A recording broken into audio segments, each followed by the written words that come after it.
अब आते हैं नेक्स्ट डिटेल पे, जो कि है सबसे मिस्टीरियस कैरेक्टर को लेके, और वो है पंडित। कि भाई आखिर ये पंडित है कौन, और भाई इसको लेके इतना खौफ और बिल्डअप क्यों है। अब एक जो बहुत बड़ी कंफ्यूजन है लोगों में कि भाई यहाँ पे देवा ने नारंग का सर काट दिया एंड ये सोल्जर्स ने देवा पे गोली नहीं चलाई। तो भाई लोग, welcome back to Salaar movie hidden details part 2। अभी 16 फेब को फाइनली सलार हिंदी में रिलीज हुई और मैंने इसको रिवॉच किया आधे घंटे करके रोज and I found some more amazing details in this movie and I realize कि भाई ये मूवी हिडन डिटेल्स का पिटारा है। So in this video I will be telling you about 25 hidden details I noticed in Salaar movie, और ये सारी की सारी एकदम फ्रेश डिटेल्स हैं और पिछली वीडियो से कोई भी डिटेल रिपीट नहीं हो रही है। एंड इस वीडियो में आगे बढ़ने से पहले आई वुड हाईली रिकमेंड कि तुम इस वीडियो का फर्स्ट पार्ट देख लो। तो शुरू करते हैं, स्टे ट्यून्ड।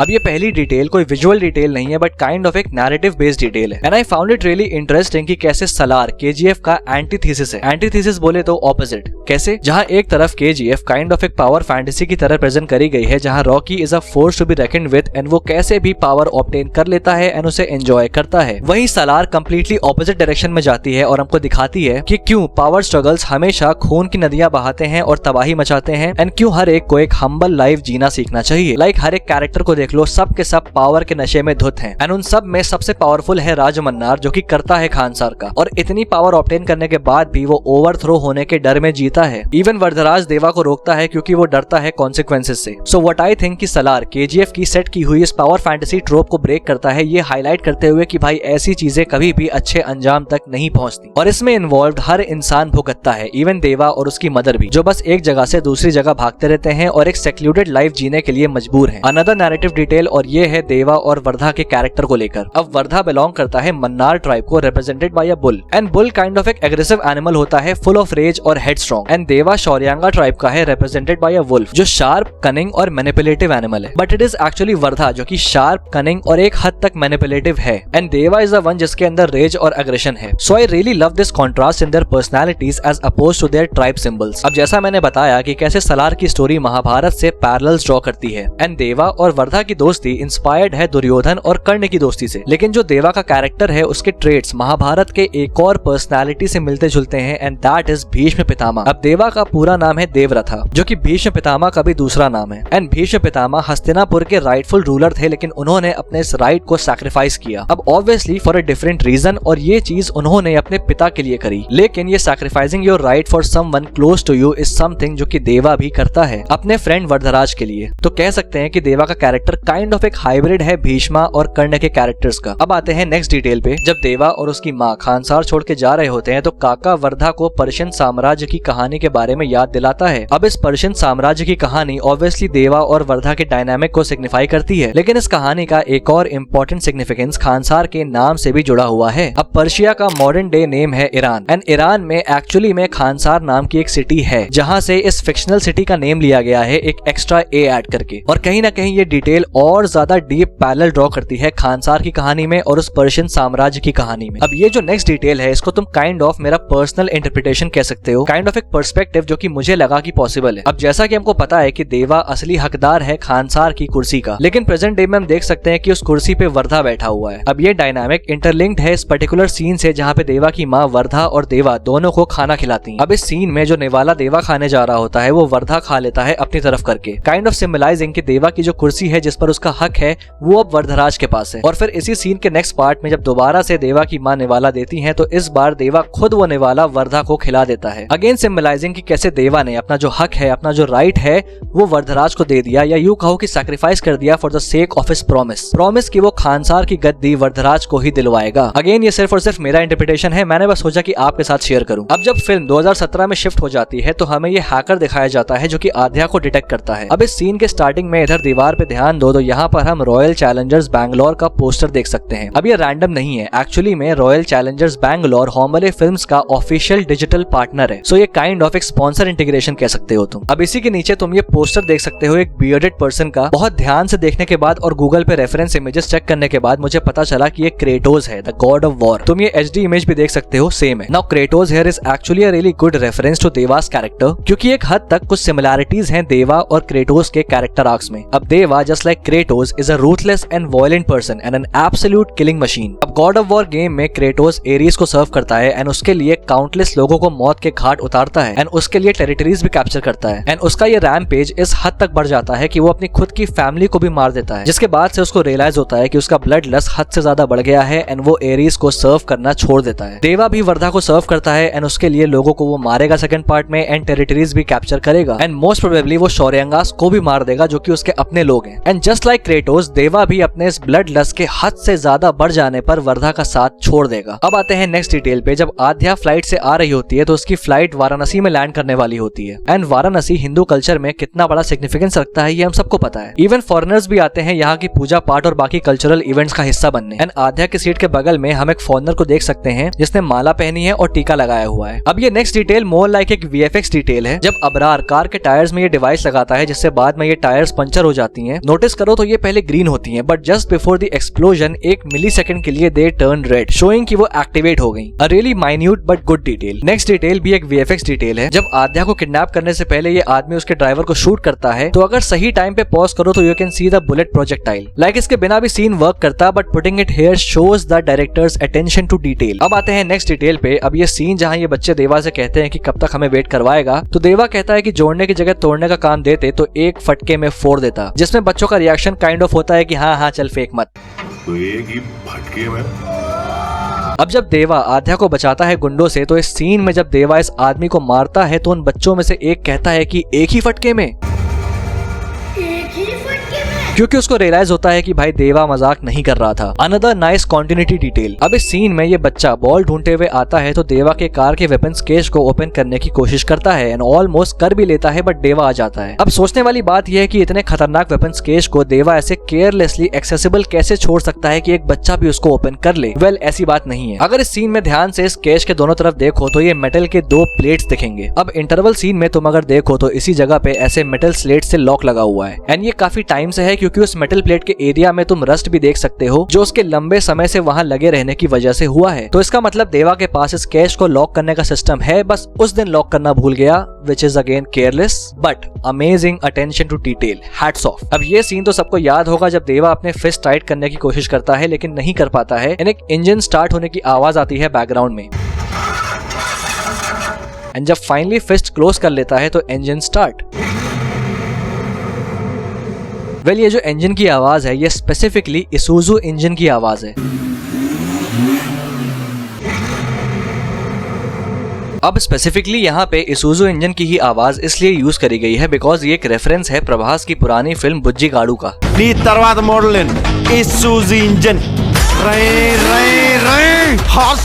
अब जैसा कि हमको पता है कि देवा और उसकी माँ 7 सालों से इधर से उधर रिलोकेट कर रहे हैं 2010 से लेके 2017 तक। अब जब देवा गुंडों से आध्या को बचा लेता है तो घर जाके उसकी माँ मैप पे फिर से कोई जगह रिलोकेट करने के लिए ढूंढ रही होती है। अब इसी मैप में देखो तो 3 लोकेशंस पे क्रॉस लगा हुआ है, मतलब कि तिनसुकिया आने से पहले देवा और उसकी माँ 3 जगहों पे रह चुके हैं एंड तिनसुकिया में ये लोग सबसे लंबा रुके हैं 4 साल, क्योंकि स्कूल का पियोन आध्या से बताता है कि देवा की माँ यहाँ 4 साल पहले आई थी। 4 साल पहले ये टीचर यहाँ आई और इस टूटे यानी कि 2013 में, और उससे पहले के जो 3 साल हैं वो इन 3 जगहों पे गुजरे हैं एंड आखिर में जाके तिनसुकिया वो जगह थी जहाँ पे फाइनली देवा और उसके माँ सेटल हुए। अब खानसार की बैक स्टोरी में जब शिव मन्नार को हम देखते हैं तो हम उनको ये ऑर्नामेंट पहने हुए देख सकते हैं एंड ये सेम ऑर्नामेंट इन महारा की औरतों और लड़कियों को भी पहने हुए देखा जा सकता है। अब शिव मन्नार और इन औरतों के बीच में क्या कनेक्शन है ये तो हमको नहीं मालूम, और ये औरतें भी मन्नार कबीले से हैं, शौर्यंगा से हैं या घनियार हैं ये भी हमको नहीं पता। एंड शिव मन्नार के बाद राज मन्नार ऐसा कोई भी ऑर्नामेंट नहीं पहनता। तो मेरी 2 थ्योरीज हैं इसको लेके। पहला ये कि जैसा कि हमको दिखाया गया है कि महारा में सिर्फ और सिर्फ औरतें रहती हैं, कोई मर्द नहीं, एंड खानसार के लोगों के बारबैरिक नेचर से शिव मन्नार वाकिफ था। तो माइट भी ये जो ऑर्नामेंट शिव मन्नार पहनता है ये इस बात को सिग्निफाई करता है कि महारा की सारी औरतें शिव मन्नार के अंडर हैं and they are to be respected और कोई उनको हाथ नहीं लगाएगा। And kind of Shiva Mannar was right, क्योंकि महारा में एक मेल या फिर एक प्रोटेक्टर के ना होने की वजह से वहाँ के औरतों के साथ क्या होता है ये हम देखते हैं। दूसरी थ्योरी ये है कि ये पर्टिकुलर ऑर्नामेंट एक सिंबल की तरह है जो कि सिंबलाइज करता है पीस को, क्योंकि शिव मन्नार एक सिस्टम फॉलो करने में और पीस में यकीन रखता था। एंड राज मन्नार वो ऑर्नामेंट इसीलिए नहीं पहनता क्योंकि उसने वो पीस और उस सिस्टम को तोड़ा शौर्यांगास को मार के, बट वो औरतें आज भी उसको पहनती हैं क्योंकि वो अब भी पीस को फॉलो करती हैं। तो माइट बी पार्ट 2 में ये सारी औरतें ऑर्नामेंट्स को उतार दें, सिंबलाइजिंग कि भाई वो अब पीस को फॉलो नहीं करती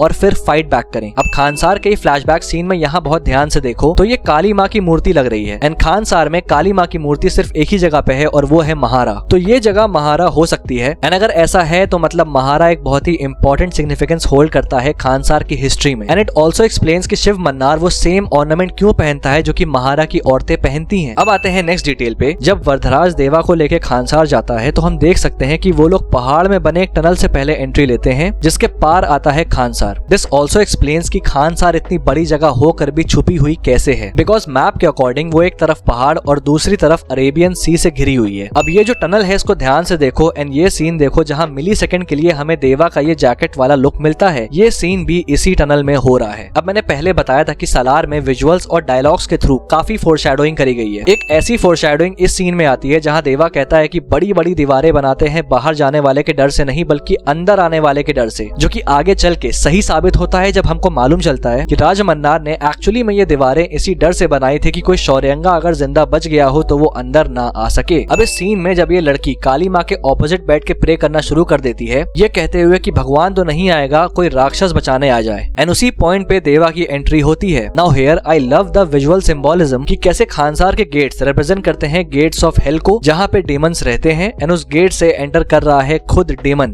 दैट इज देवा। अब फिल्म में अराउंड 3 बार हमको दिखाया गया है कि कैसे देवा ऊंचाई पे बैठ के पूरे खानसार को देखता है। अब देवा एक शौर्यांग है और शौर्यांग रिप्रेजेंट होते हैं वुल्फ से एंड ऐसे ऊंचाई पे खड़ा होना काइंड ऑफ वुल्फ का एक कैरेक्टरिस्टिक है क्योंकि वो ऊंचाई पे ही रहते हैं मोस्टली जहाँ से वो पूरे एरिया को स्कैन करते हैं। सो एक और सटल डिटेल जो कि मुझे बहुत पसंद आई। अब आते हैं नेक्स्ट डिटेल पे जो कि ये सबसे मिस्टीरियस कैरेक्टर को लेके और वो है पंडित, कि भाई आखिर ये पंडित है कौन और भाई इसको लेके इतना खौफ और बिल्डअप क्यों है। तो भाई सबसे पहली चीज जो मुझे समझ आई वो ये है कि पंडित को ब्लैक मैजिक आता है जिससे वो लोगों को वश में कर सकता है या फिर उनके अंदर जो चाहे इंस्टिगेट करवा सकता है। अब गौर करो तो वरदराज के अगेंस्ट विद्रोह करने से पहले रुद्रा पंडित को बुलवाता है, तो माइट भी पंडित ने अपने ब्लैक मैजिक को यूज करके लोगों को इस विद्रोह के लिए भड़काया हो। एंड जब राधा रमा पूछती है राज मन्नार से कि रुद्रा और मामा आपके खिलाफ क्यों जाएंगे, तो वहाँ भी राज मन्नार कहता है कि वो जानता है कि पंडित क्या कर सकता है। तो मतलब मामा को भी राज मन्नार के अगेंस्ट ले जाने में पंडित का हाथ हो सकता है, जिससे कि मामा कन्विंस हो गए तुरंत। लेकिन इसके अलावा भी Pandit is a deadly assassin and a powerful personality, क्योंकि इस सीन में तुम देख सकते हो कि कैसे उसको लोग सलाम ठोक रहे हैं एंड ये लोग पंडित के ही आदमी हो सकते हैं। माइट बी खानसार के बाहर वो एक पावरफुल आदमी हो and he is also good at fighting. अब जो चीज काफी लोगों ने नहीं देखी या समझी वो ये कि जैसे वर्धा अपने फौज के नाम पे सिर्फ देवा को लेके आता है, रुद्रा भी सिर्फ पंडित को ही लेके आता है। तो पंडित काइंड ऑफ रुद्रा का सलार है और देवा और पंडित दोनों के ही अंदर वॉयलेंस के लिए सेम इंस्टिंक्ट है। Both are maniacs with no fear and Rudra और वर्धा दोनों समझदार तो है लेकिन अपने रिस्पेक्टिव सलार्स की तरह वॉयलेंट नहीं। एंड इसीलिए वर्धा को देवा की जरूरत है एंड रुद्रा को पंडित की। अब ये सीन याद करो जहाँ घनियार के कुछ लोग कर्ता के खिलाफ जाने से मना करते हैं एंड उनमें से एक को पंडित धमकाता है ये कहते हुए कि तुम्हारे बच्चे हैं क्या, एंड टर्न्स आउट कि उस आदमी की एक बेटी है एंड पंडित दोबारा से कहता है